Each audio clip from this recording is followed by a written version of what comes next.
Hello everyone, আসসালামু আলাইকুম। কেমন আছেন সবাই? দেশ ও দেশের বাইরে সবাই ভালো থাকেন, সুস্থ থাকেন এই কামনা করি এবং আমার জন্য সবাই দোয়া করবেন। আজকে হচ্ছে আমার বাড়িঘরের এই অবস্থা, কারণ আজকে আমার শরীরটা বেশি একটা ভালো লাগতেছে না।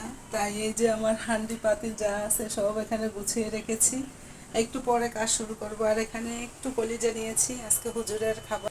তো তো হুজুরের খাবার আজকে শুধু কলিজাই, আজকে হুজুরকে খাওয়াবো না, সাথে থাকবে ভেন্ডি ভাজি আছে এখানে। এখানে ভেন্ডি ভাজি করেছি, আবার সাথে আছে নিরামিষ কলিজা, ভেন্ডি ভাজি নিরামিষ। এগুলো আমি নিরামিষ রান্না করেছি। এই যে এখানে ভেন্ডি ভাজি।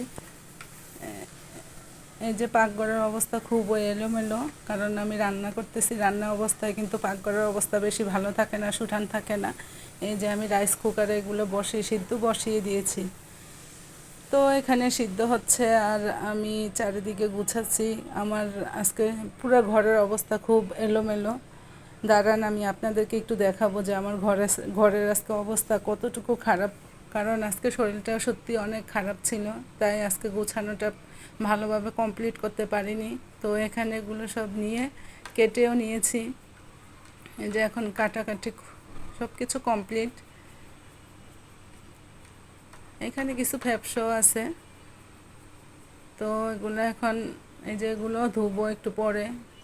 এগুলো ধোয়া বাকি আছে এখনও।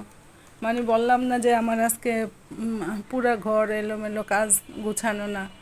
আজকে বেশি একটা শরীরটা তেমন ভালো যাচ্ছে না, তাই ভাবছি যে আস্তে ধীরে করি।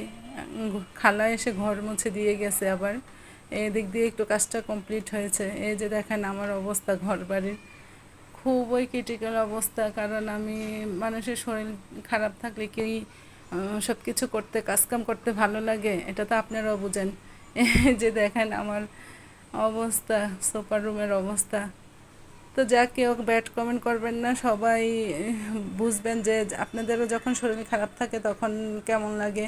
এখানে আমি কলিজাটা বসিয়ে দিয়েছি। এখন আমার শ্বশুর বলতেছে কলিজা খাবে না। তো আমার শ্বশুর রাত্রে রুটি খায়। তো আমার শ্বশুরের কলিজা, গরুর গোস্ত এগুলো খাওয়া নিষেধ। ডায়াবেটিস, প্রচুর ডায়াবেটিস। তো এখানে একটা মুরগি নামিয়েছি, এটা আমি ভুনা করে দিব, উনি আবার রুটি দিয়ে খাবে। তো আমি পুরাটাই নিব, কারণ আব্বা আবার পছন্দ করে রুটি দিয়ে।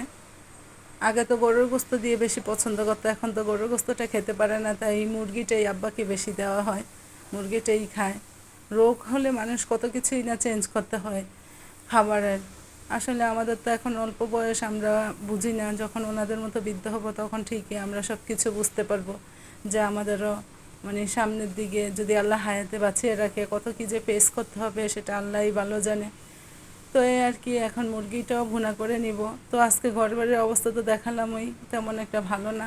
আপনারা কেউ খারাপ কমেন্টস করবেন না, সবাই সবার পাশে থাকবেন এবং সবার জন্য দোয়া করবেন। পরিশেষে আমি এটাই বলি, সবাই সবার জন্য দোয়া করবেন, সবার জন্য সামনে যেতে, ভালোভাবে এগিয়ে যেতে পারে সবাই, সেই দিকে সাপোর্ট করবেন। তো আল্লাহ হাফেজ, bye bye, tata, see you.